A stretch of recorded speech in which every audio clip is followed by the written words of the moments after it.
So anybody have any cracks in the soil right now? This is the very best time to get organic matter into the soil because the ground is cracked. When I was a boy, I used to have what we call 10 o'clock soil. Before 10 o'clock it was too wet to plow, and after 10 o'clock it was too dry to plow. So you try to get out there and work it literally at 10 o'clock. And one of the things that we found is that in the summertime when the ground cracked, if we take something and put it in that soil that was organic, next year it's much easier to plow and we have fewer cracks. We live down in the Houston area, so we have rice holes. And rice holes were free. After they milled the rice, they literally took these rice holes and just dumped them outside. You could come and get truckloads. In fact, they deliver them to your home for free. And we get literally an 18-wheeler, 48 feet long, coming with a live bottom and then coming up all these rice holes all over the place. And it was, for us boys, it was like snow. You go out there and play in it like snow, it blow everywhere like snow. Come inside the house and it was all over you. When you get down to those cracks in the ground, you didn't have to push it there, it went there pretty easy. And then after a while, after everything kind of settled out on its own, they had to go in and plow, and then move it around some more again, fill in all that. So most of the year, we were adding and incorporating organic matter into the ground. This is a real good time. Anytime there's dry weather, like that too. There's one ready. What we try to put is as much organic matter in the ground as possible.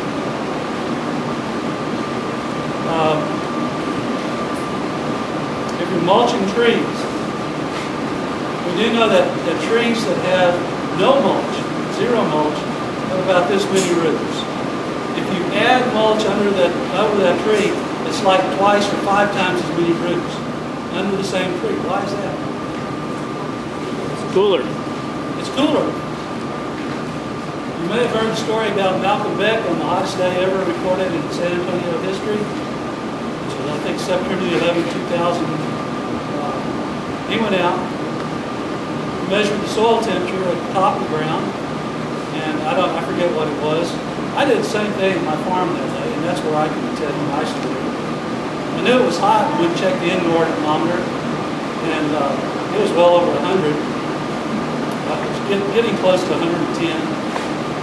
So I decided to go outside and check the soil temperature. So I had a soil probe with me.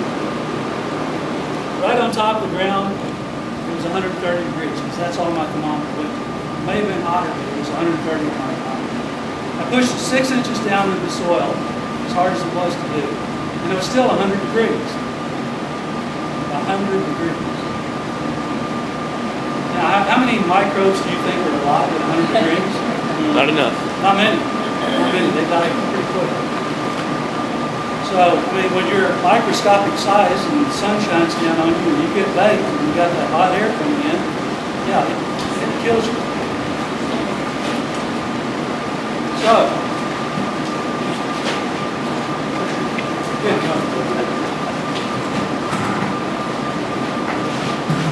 so then I took the soil thermometer and I had a pile of mulch and a pile of leaves.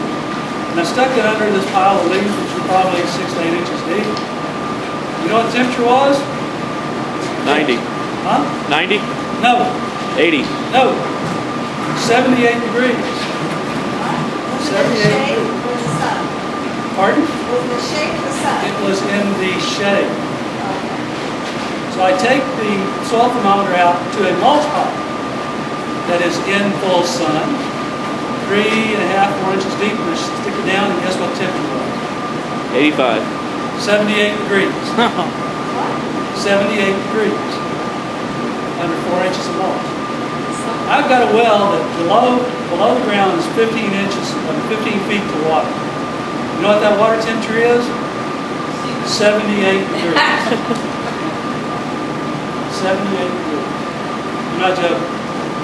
So from 6 inches down, below 4 inches of mulch, it was 78 degrees. Below 8 inches underneath trees of leaves, it was 78 degrees.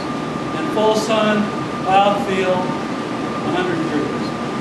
Where would you rather live? I think we all know that. This is a good day to talk about this because temperature's still 99. So what are we going to do to keep that moisture in the ground? Well, we've already learned mulch. And it doesn't matter if it's straw, it doesn't matter if it's grass, it doesn't matter if it's any kind of living organic mulch. Now what about black tires? Does that work? Boo. No, it actually makes the ground hotter. What about rock? It actually makes the ground hotter. What about cedar? What about cedar? Or bad? It's great. Good. Yeah, That's what I put around my door. Cedar works. Cedar's just as good. 78 degrees. 78 degrees. Yeah, well, that's what it was at my place. I can't say what it would be out here or any other place. But this was, this is an area too that there's not much grass, not much natural grass. I did have a native prairie grass out there, buffalo grass. I did not check the temperature under that. I'm going to do that this year. I was down in Elmendorf, Texas. Back in 2006, we were having a little minor drought. And I was checking soil temperatures and checking moisture levels. Sandy soil. It was pretty hot that day, and I couldn't tell you what the outdoor temperature was. I mean, the indoor temperature was, but I could tell you what the outdoor temperature was, and I set it, my soil thermometer on the ground. I just calibrated it that morning, so I know it was accurate. It read 142.8. 142.8.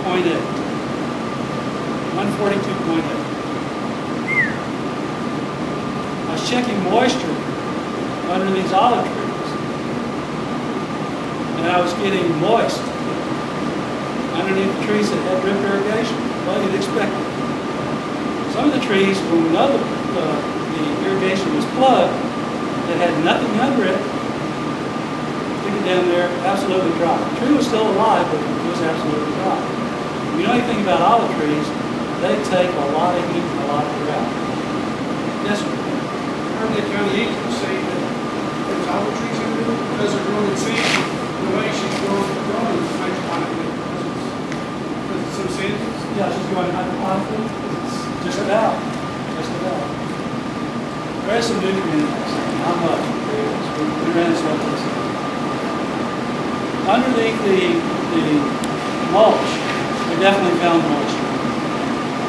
I was finding moisture under mulch without irrigation. Because we had some lines that were broken and they weren't prepared. I had irrigation on them for weeks. But it was still moisture in the mulch. She had some grassy areas. I was finding moisture under the grassy area. Where there was no grass, no mulch, no moisture. Even when you put the pot on top of the mulch, it keeps it a cooling area. Because I have this bed that has all, leaf formations on probably 6. But I put potted plants over there, and they do so much better than. She also had some of this black material like you see out here. Now, that was planted intentionally put around these trees intentionally. And I measured the moisture under that. Oddly enough, there was moisture. You would expect it. It doesn't allow it to evaporate out. So just about anything. Newspaper works. I prefer the organic mulches. But newspaper works. And it's a great way to recycle newspaper. Just set it out, put a hardwood mulch above it, just block